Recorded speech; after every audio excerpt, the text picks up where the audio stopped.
Good morning everyone, welcome to AJ classes. Today we will be doing the 25 general awareness which is most important for SSC, CGL and CHSL. Okay, so without wasting any further time, I would like to start with the question number 1 which says, who wrote Ashwachikitsa? Chikitsa means medicine, it is associated with medicine. If you want to know the term, then in Hindi चिकित्सक या जो चिकित्सा करता है उसे doctor बोलते हैं, ठीक है। तो ये मेडिसिन से रिलेटेड वर्ड है, तो आप लिख सकते हैं कि ये धन्वंतरी होगा इसका आंसर। हु रोट अश्वचिकित्सा, इसका आंसर होगा धन्वंतरी।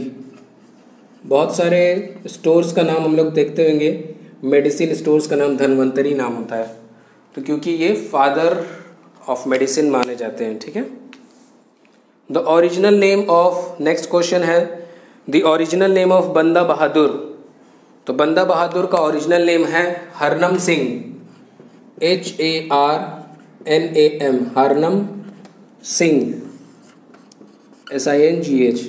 और यहाँ मैं थोड़ा स्पेस दिया हूँ क्योंकि आप लोगों को जनरल अवेयरनेस की और भी कुछ क्वेश्चंस बता दूँ, जैसे कि ओरिजिनल नेम, ये वाला जो टर्म है ना, इसको इससे रिलेटेड काफ़ी सारे क्वेश्चंस आते हैं कि बिरबल का ओरिजिनल नेम क्या है। तो बिरबल का महेश दास है, महेश दास।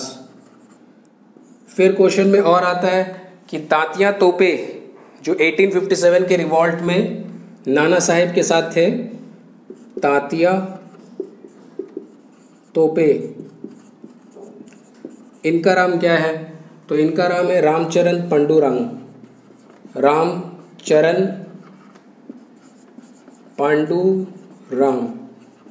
पांडुरंग या पांडुरंग, ठीक है। और नाना साहेब जिनके साथ ये एसोसिएटेड थे, उनका भी असली नाम कुछ और है। जो नाना साहेब है, इनके बारे में मैं यहाँ लिख रहा हूँ, नाना साहेब, ठीक है। इनका असली नाम है धोंदू पंत, धोंदू पंत, PANT, पंत। ये कुछ इस मतलब एग्जाम्पल में दे दिया कि ओरिजिनल नेम का अलग अलग किस तरफ से क्वेश्चन पूछता है।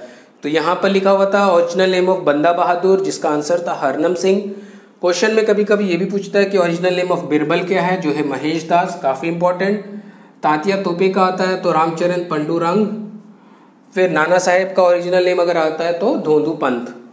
सिर्फ देखिए, जनरल अवेयरनेस तो हम कर रहे हैं, लेकिन आपको सिर्फ क्वेश्चन के आंसर्स ही बता दूंगा तो क्या होगा कि आपके साथ थोड़ा नाइंसाफ़ी होगा। अगर आपको एक्स्ट्रा नॉलेज दे दें, कोई चैनल अगर आपको एक्स्ट्रा नॉलेज देता है, तो क्या होता है कि उस चैनल में सब्सक्राइब होने में फ़ायदा है।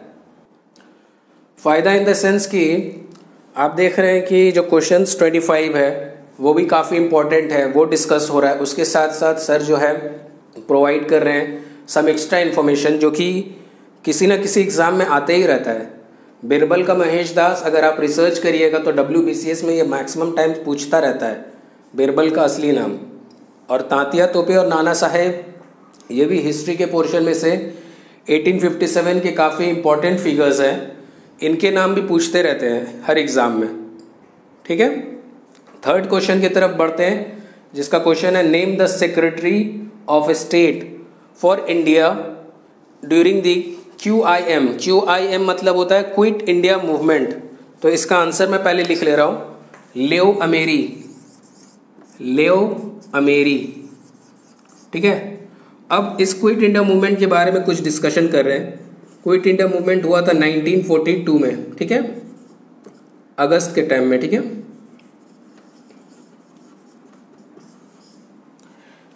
और क्विट इंडिया मूवमेंट के बारे में ये आता है कि हम लोग हमेशा देखते हैं क्विट इंडिया मूवमेंट का लीडर कौन है, ठीक है। तो हम लोग हमेशा देखते हैं कि क्विट इंडिया मूवमेंट में गांधी जी बोले थे ना, एक स्टेटमेंट बोले थे गांधी जी कि डू और डाई। तो डू और डाई वाला स्टेटमेंट गांधी जी बोले थे, करो या मरो। तो गांधी जी को हम लोग सोचते हैं कि गांधी जी हमारे लीडर थे इस क्विट इंडिया मूवमेंट का, but for your kind information, quit India movement एक ऐसा मूवमेंट है जो कि लीडरलेस मूवमेंट था, याद रखिएगा। Leaderless movement quit India movement को बोला जाता है, ठीक है। इसमें कोई भी लीडर डिसाइड इसलिए नहीं हुआ था क्योंकि हर थोड़ा दिन के बाद जो लीडर बनने की कोशिश या जो लीडर का पोजीशन लेता था उसको जेल हो जा रहा था। 1942 में काफ़ी लीडर्स जो थे वो सब जेल में थे, और इसीलिए आप अगर आईएनसी का वो पोर्शन याद करिएगा जहाँ पर 1940 से लेके 46, इसमें मौलाना अबुल कलाम आज़ाद प्रेसिडेंट बने थे 40 में, और उसके बाद 46 तक वो लॉन्गेस्ट टेन्योर जो था, तो वो इसीलिए हुआ था क्योंकि इस पीरियड में काफ़ी सारे लीडर्स जो हैं जेल में थे। आप समझ सक रहे हैं कि जैसे क्विट इंडिया मूवमेंट भी जो हुआ उसमें भी गांधी जी थोड़ा दिन तक रहते हैं, उसके बाद उनको जेल हो जाता है, फिर और बहुत सारे लीडर हैं उनको जेल हो जाता है। तो इसलिए क्या होता है 1940 से 46 मौलाना अबुल कलाम आज़ाद ही प्रेसिडेंट रहते हैं आईएनसी के। होप सो आपको क्लियर होता होगा। अगर अच्छा लग रहा है वीडियो तो प्लीज़ लाइक करिए, और अगर कुछ चेंजेस चाहिए तो प्लीज़ कमेंट करिए और मुझे बताइए कि क्या कुछ चेंजिंग लाना होगा या जैसा चल रहा है अल्हम्दुलिल्लाह वैसे ही चले। Who was the grandson of Timur lung, ठीक है। तो ग्रैंडसन हमने उस दिन डिस्कस किया जब मुग़ल एम्पायर हम लोग स्टार्ट किया कि बाबर जो है Changez Khan from mother side and Timur lung from father side. तो ये ग्रैंडसन माने क्या होता है, पोता, मतलब तिमूर लंग बाबर का दादा था, ठीक है। Father of white revolution in India, ये जो क्वेश्चन है ये भी काफ़ी इंपॉर्टेंट है, बार बार रिपीट होता है। इसका आंसर है वर्गीज क्यूरियन, ठीक है, वर्गीज क्यूरियन, KURIEN, ठीक है। अब इसका एक और फॉर्म है जो कि होता है green revolution. Father of green revolution भी पूछा जाता है और इन इंडिया भी पूछा जाता है, अलग अलग होता है। Father of green revolution in India ये क्वेश्चन आता है, तो ये क्वेश्चन का आंसर होता है MS स्वामीनाथन, MS स्वामीनाथन, ठीक है। ये father of green revolution in India का है। फादर ऑफ ग्रीन रेवोल्यूशन खाली अगर आएगा तो उसका आंसर होता है नॉर्मन बोरलॉन्ग। इसको मैं इस तरफ लिख रहा हूँ, यहीं एक जगह स्पेस बचा है, तो ये फादर ऑफ ग्रीन रेवोल्यूशन है, ठीक है, नॉर्मन बोरलॉन्ग, LOUNG, लॉन्ग, बहुत ही खराब इस, बोरलॉन्ग LAUNG, ठीक है। ये जो है फादर ऑफ ग्रीन रेवोल्यूशन है, फादर ऑफ ग्रीन रेवोल्यूशन, ये वर्ल्ड के पूरे फादर, ठीक है। और अगर यही होगा father of green revolution in India तो इसका आंसर होगा MS स्वामीनाथन। और ये वाइट रेवोल्यूशन जो है ना, ये अगर हम लोग सही से कभी आप रीडिंग करिएगा तो वाइट रेवोल्यूशन मिल्क रेवोल्यूशन को बोलते हैं, ठीक है। वाइट रेवोल्यूशन जो ये है ये मिल्क से एसोसिएटेड है। कहीं पेज नहीं मिल रहा, मुझे लगता है इरेज करना पड़ेगा, थोड़ा सा ऊपर का पोर्शन मैं इरेज कर रहा हूँ। ये जो जनरल अवेयरनेस और धोनू पंत लिखा हुआ था, ठीक है, ठीक है, बता दे रहा हूँ मैं क्या है। वाइट रेवोल्यूशन जो होता है ना, अलग अलग तरीके के एक रेवोल्यूशन होता है। वाइट रेवोल्यूशन होगा, पिंक रेवोल्यूशन होगा जिसमें अनियन इन्वॉल्व होता है, तो ये मिल्क से एसोसिएटेड होता है, मिल्क एंड मिल्क प्रोडक्ट्स, ठीक है। मिल्क एंड मिल्क का जो प्रोडक्ट्स है उसमें जो रिवोल्यूशन या फिर उसमें जो बदलाव आया उसको बोलते हैं वाइट रेवोल्यूशन। और इसका एक दूसरा नाम भी है जिसको ऑपरेशन फ्लड भी बोलते हैं, ऑपरेशन फ्लड। इस नाम से भी क्वेश्चन आता है कि फादर ऑफ ऑपरेशन फ्लड, तो आप कंफ्यूज मत होइएगा, उसका आंसर भी वर्गीज क्यूरियन ही होगा, ठीक है। ऑपरेशन फ्लड ये वाइट रेवोल्यूशन का एक दूसरा नाम है। नेक्स्ट जो 6 नंबर क्वेश्चन आपके स्क्रीन पे आएगा, अगर आपको ये बहुत ही अच्छा लगा एक्सप्लेनेशन तो जैसे मैं कहता हूँ कि आप लाइक कर सकते हैं। Thank you for your support. 6th number question आपके स्क्रीन पे आ गया है और वो कह रहा है कि which sector of Indian economy has shown remarkable expansion during the last decade. तो ये काफ़ी इंपॉर्टेंट क्वेश्चन है, ये इंडियन इकोनॉमी वाले सब्जेक्ट से लिया गया। टर्शियरी सेक्टर, टर्शियरी सेक्टर जो कि 3rd नंबर सेक्टर होता है। हम लोग जानते हैं कि 3 तरीके का सेक्टर होता है, एक होता है प्राइमरी, एक होता है सेकेंडरी और ये टर्शियरी सेक्टर जो कि काफ़ी एक्सपेंशन, रिमार्केबल एक्सपेंशन दिखाया है पिछले 10 सालों में। लास्ट डिकेड माने होता है पिछले 10 सालों में, ठीक है। प्राइमरी सेक्टर हम लोग जानते हैं जिसमें रॉ मटेरियल्स वगैरह का इन्वॉल्व रहता है, जैसे कि एग्रीकल्चर या एग्रीकल्चर रिलेटेड एक्टिविटीज़, ठीक है। सेकेंडरी सेक्टर जो है वो मैन्युफैक्चरिंग सेक्टर होता है, ठीक है, जो इंडस्ट्रियल प्रोडक्शन होता है उसको जो मैन्युफैक्चरिंग करने के लिए जो इंडस्ट्री वगैरह का ज़रूरत होता है वो सेकेंडरी सेक्टर में पड़ता है। और थर्ड में जो है ये ट्रांसपोर्टेशन या फाइनेंशियल सर्विसेज, बैंक्स, मैनेजमेंट्स और आईटी सेक्टर, ये सब टर्शियरी सेक्टर में पड़ता है। ठीक है। और नेक्स्ट जो क्वेश्चन है 7th number, where is the Indian sugar cane research institute located. तो ये वाले क्वेश्चन जो है इसका आंसर है आपका, इसका आंसर लखनऊ है। ठीक है। Indian sugar cane research institute ये लखनऊ में लोकेटेड है। अब जब ये वाला क्वेश्चन पढ़ रहे हैं तो इसके लिए क्या होता है कि और भी सारे रिसर्च इंस्टीट्यूट को आपको जानना होगा कि इसका हेडक्वार्टर कहाँ पर लोकेटेड है, या फिर ये जो इंस्टीट्यूट है ये कहाँ लोकेटेड है। जैसे कि ये शुगर केन वाला काफ़ी इंपॉर्टेंट है, ये लखनऊ इसका आंसर हो गया। वैसे ही राइस का एक पूछता है कि राइस का रिसर्च इंस्टीट्यूट कहाँ लोकेटेड है, तो उसका आंसर होता है कटक। ठीक है। राइस का भी काफ़ी इंपॉर्टेंट है, बार बार पूछता है। और एक पूछता है फॉरेस्ट का कि फॉरेस्ट का रिसर्च इंस्टीट्यूट कहाँ पर है, तो फॉरेस्ट का पड़ता है देहरादून में। ठीक है। इस तरीके का और भी रिसर्च इंस्टीट्यूट होता है, आप थोड़ा देख लीजिएगा। बट ये तीनों जो मैं डिस्कस किया हूँ यहाँ पर ये काफ़ी इंपॉर्टेंट है, इससे बाहर जल्दी क्वेश्चन नहीं आता है। अगर आपका बैड लक हुआ तो पूछता है। राइस मैक्सिमम टाइम पूछता है, फॉरेस्ट भी बार बार पूछता है, देहरादून, शुगर केन भी पूछा, रिसर्च इंस्टीट्यूट लखनऊ अभी हाल फिलहाल CDS वगैरह एग्जाम में। और जो क्वेश्चन नंबर 8 है, अब क्वेश्चन नंबर 8 में बढ़ते आगे, इसमें लिखा है Durgapur steel plant was built with the help of which country. तो ये दुर्गापुर जो है ये बना था ब्रिटिश की मदद से, या ब्रिटेन लिखिए। ठीक है। तो ये कंट्री ब्रिटेन हेल्प किया था दुर्गापुर बनाने में, मतलब इंडिया का थोड़ा हेल्प किया था। कौन सा कंट्री। और इसी तरीके से और भी 2 स्टील प्लांट है जो कि इंडिया में काफ़ी फेमस है। एक है भिलाई और एक है आपका राउरकेला। ठीक है। तो इन दोनों के बारे में भी क्वेश्चन आता है कि भिलाई को कौन सा कंट्री हेल्प किया, तो आप लिख सकते हैं रशिया, और राउरकेला को जर्मनी।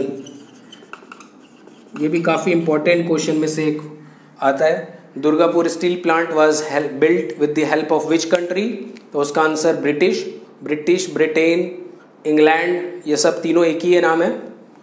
ठीक है। और भिलाई को रशिया ने मदद किया था, राउरकेला इंडस्ट्री बनाने के लिए जर्मनी के पीपल ने मदद किया था। ठीक है। Master gland of human body, master gland of human body इसको बोलते हैं pituitary gland. Pituitary gland brain में सिचुएटेड होता है, बैक ऑफ द ब्रेन में पाया जाता है, बहुत छोटा सा एक ग्लैंड होता है, इसी को बोलते हैं पिट्यूटरी ग्लैंड। अब ग्लैंड का क्वेश्चन में कभी कभी ये भी पूछता है कि लार्जेस्ट ग्लैंड क्या है, largest gland of human body, तो इसका आंसर होता है लिवर। ठीक है। और एक आता है, अगर इसका अपोजिट हम लोग देखेंगे तो स्मॉलेस्ट ग्लैंड, अब है ना भाई, लार्जेस्ट ग्लैंड का बात हो गया तो स्मॉलेस्ट ग्लैंड का ही बात हो जाए, तो उसका नाम भी पी से स्टार्ट होता है, उसको बोलते हैं पीनियल ग्लैंड। पीनियल ग्लैंड, और ये भी ब्रेन में मौजूद होता है। ठीक है। पीनियल ग्लैंड, PINN है कि नहीं, ये थोड़ा मेरा कंफ्यूजिंग है, आप लोग मुझे कमेंट सेक्शन में बता दीजिएगा पीनियल का स्पेलिंग क्या है। नहीं तो ग्लैंड से रिलेटेड ऐसे ही टाइप के क्वेश्चंस आते हैं कि मास्टर ग्लैंड किसको बोलते हैं, पिट्यूटरी हो गया, लार्जेस्ट ग्लैंड लिवर हो गया, स्मॉलेस्ट ग्लैंड पीनियल ग्लैंड हो गया। जहाँ तक मुझे यार पीनियल आवाज़ से, प्रोनाउंसिएशन से ही स्पेलिंग बनता है, तो पीनियल नहीं बोल रहे हैं, मैं बार बार बोल रहा हूँ पीनियल, तो एक ही बार आई होगा और एक ही बार एन होगा, पीनियल ग्लैंड। ठीक है। PINEAL, pineal gland. Next question में जाते हैं। क्वेश्चन नंबर 10 बोल रहा है प्योरेस्ट फॉर्म ऑफ आयरन, तो प्योरेस्ट फॉर्म ऑफ आयरन होगा राउट आयरन। आयरन के भी काफ़ी प्रकार होते हैं, जैसे कि कास्ट आयरन, पिग आयरन, बहुत सारे टाइप के होते हैं। तो ये राउट आयरन जो होता है सबसे प्योरेस्ट फॉर्म ऑफ आयरन होता है। ठीक है। इसमें सबसे ज़्यादा क्वांटिटी ऑफ आयरन पाया जाता है। ठीक है। Hansen disease is also known as, Hansen disease का दूसरा नाम है लेप्रोसी। लेप्रोसी, और ये इफेक्ट करता है आपका skin and nerve, skin disease के लिए और nervous issues, skin and nerve को अफेक्ट करता है ये लेप्रोसी डिजीज, ठीक है। और ये लेप्रोसी का दूसरा नाम है हैंसेन्स डिजीज, ठीक है। अब जो नेक्स्ट 12 नंबर क्वेश्चन आपके स्क्रीन पे आएगा जल्द ही। Gases used for ripening of raw fruit, ये जो है काफ़ी इंपॉर्टेंट CGL और CHSL का क्वेश्चन आता है बार बार।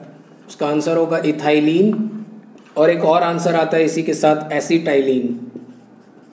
तो दोनों में से कोई भी ऑप्शन में मौजूद रहेगा, आप उसको टिक कर दीजिएगा या क्लिक कर दीजिएगा। इथाइलिन भी आता है कभी कभी आंसर में, कभी कभी एसिटाइलिन रहता है, दोनों एट अ टाइम एक साथ नहीं आएगा, और या तो फिर क्वेश्चन में आंसर रहेगा बोथ।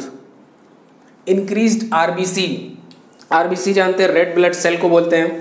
तो इंक्रीज्ड जब आरबीसी का जो काउंट है वो इंक्रीज हो जाता है, तो उसमें जो डिजीज होता है उसको क्या बोलते हैं? उसको बोलते हैं पॉलीसाइथेमिया।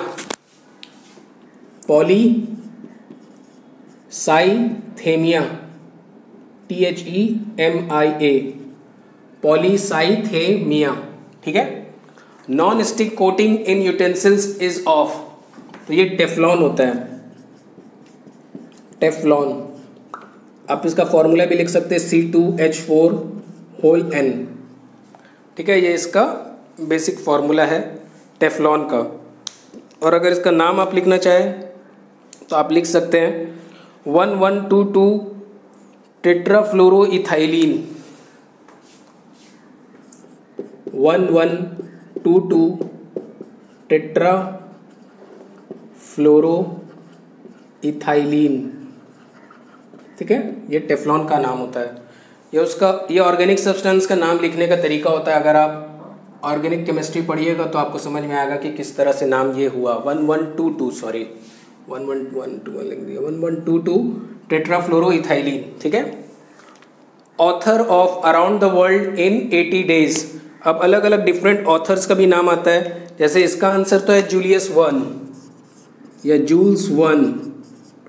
जूल्स वर्नी, वर्न कुछ भी बोलिए, प्रोनाउंसिएशन मैटर नहीं करता है जब तक कि आपको आंसर सही आ रहा है। जूल्स वर्नी बोलिए, वर्न बोलिए, आपको याद रखना JV, around the world in 80 days के लिए, ठीक है। और उसके बाद इसी तरीके से और भी क्वेश्चन आता है कि जंगल बुक, जो कि काफ़ी इंपॉर्टेंट है, जंगल बुक जो किताब है, तो उसका आंसर होता है रुडयार्ड किपलिंग। ये जो है जंगल बुक के राइटर है। ऐसे बहुत सारे इंपॉर्टेंट बुक्स जो हो गए जो कि फेमस हो चुका है, जैसे कि हैरी पॉटर, उसका भी अभी इस बार मिसलिनस में एक क्वेश्चन आया था कि उसके एक विलन का नाम बताना था जिसका आंसर वोल्डेमॉर्ट था। तो आप JK रोलिंग नाम लिख सकते हैं, कभी भी पूछ सकता है कोई भी एग्जाम में JK रोलिंग। ये हैरी पॉटर के जो बुक है, इस सीरीज की राइटर का नाम है JK रोलिंग, ठीक है। नेक्स्ट जो है क्वेश्चन वो पूछ रहा है कि ड्यूरिंग विच मूवमेंट वाज महात्मा, जो ये टाइटल है, एडेड बिफोर गांधी जी। गांधी जी को ये महात्मा टाइटल कब प्राप्त हुआ? तो ये चंपारण में जो वो स्ट्रगल किया था 1917 में, चंपारण सत्याग्रह हुआ, वो सत्याग्रह में महात्मा गांधी को, मतलब गांधी जी को महात्मा टाइटल प्राप्त हुआ। जिस तरह से एक क्वेश्चन ये भी आता है कि 1928 में जब बरदोली सत्याग्रह हो रहा था, बरदोली सत्याग्रह, ठीक है, SAT में लिखा हूँ सत्याग्रह, मैं बोल रहा हूँ आप समझ लीजिए, यहाँ पर सत्याग्रह लिखा हुआ है, ठीक है। तो बरदोली सत्याग्रह जब हुआ था तो वुमेन्स ऑफ बरदोली जो थी, वुमेन्स ऑफ बरदोली, ये वल्लभ भाई पटेल को सरदार टाइटल दी थी। ये भी क्वेश्चन अराइज होता है जब टाइटल का बात हो रहा है, तो मैं एक के साथ एक और फ्री देता हूँ, ये आप लोग हमेशा जानते हैं और इसीलिए मेरे चैनल को माशाल्लाह से काफ़ी सपोर्ट दे रहे हैं, तो मुझे बहुत अच्छा लग रहा है, इसलिए मैं भी एफर्ट दे रहा हूँ। 1917 में चंपारण हुआ जिसमें महात्मा गांधी जी को महात्मा टाइटल मिला। 1928 में बरदोली सत्याग्रह जब हुआ तो वुमेन्स ऑफ बरदोली ने वल्लभ भाई पटेल को सरदार का लक़ब दिया, जब से उनको सरदार वल्लभ भाई पटेल घोषित करना हम लोग मतलब बोलने लगे। फर्स्ट स्पीकर ऑफ इंडिया, इसका आंसर है GV मवलंकर। ये भी काफ़ी इंपॉर्टेंट, GV मवलंकर। अब ये फर्स्ट का जब बात होता है तो फर्स्ट का काफ़ी सारे क्वेश्चन आते हैं कि फर्स्ट ये कौन है, फर्स्ट वो कौन है। तो ऐसे जैसे मैं एक एग्जाम्पल दे रहा हूँ, first chief justice of India तो ये H.J. कानिया, हीरालाल जे कनिया, ये हमारे first chief justice of India थे, इंडिपेंडेंट इंडिया। ठीक है, इसी तरीके से क्वेश्चन और भी आता है कि फर्स्ट जज ऑफ हाई कोर्ट, तो मीरा कुमार, फातिमा बीबी, ये सब इसी टाइप का क्वेश्चन और भी आता है। ठीक है, Bogibeel bridge is on which river, तो ये बोगीबील जो ब्रिज है ये ब्रह्मपुत्रा के ऊपर में है, ब्रह्मपुत्रा। अब ब्रह्मपुत्रा के बारे में इम्पोर्टेंट, इसके अलग अलग नाम हैं, उसको आप याद कर सकते हैं। और ब्रह्मपुत्रा जो है आसाम से बहता है। ब्रह्मपुत्रा के ऊपर माजुली जो कि काफ़ी बड़ा रिवर आइलैंड है, इससे पहले वाले जनरल अवेयरनेस में मैं ये शेयर कर चुका हूँ कि आसाम में ब्रह्मपुत्रा के ऊपर माजुली आइलैंड लोकेटेड है। ठीक है, अब देखिए नेक्स्ट सेट ऑफ क्वेश्चंस जो है आपके स्क्रीन पे आ गया है। 19 नंबर क्वेश्चन बोल रहा है काजिंद। अब ये मिलिट्री एक्सरसाइज एसएससी, सीजीएल और सीएचएसएल के लिए काफ़ी इंपॉर्टेंट रहता है। तो ये कजाकिस्तान और इंडिया के बीच में हुआ था काजिंद वाला, कजाकिस्तान एंड इंडिया। नाम में ही देखिए, अगर आप इसका ट्रिक देखिएगा तो कजाकिस्तान यहाँ से हो गया और इंडिया इधर से हो गया। ठीक है और कुछ मिलिट्री एक्सरसाइज जो होता है जैसे कि मित्रा शक्ति श्रीलंका के साथ, मित्रा शक्ति ये श्रीलंका के साथ होता है।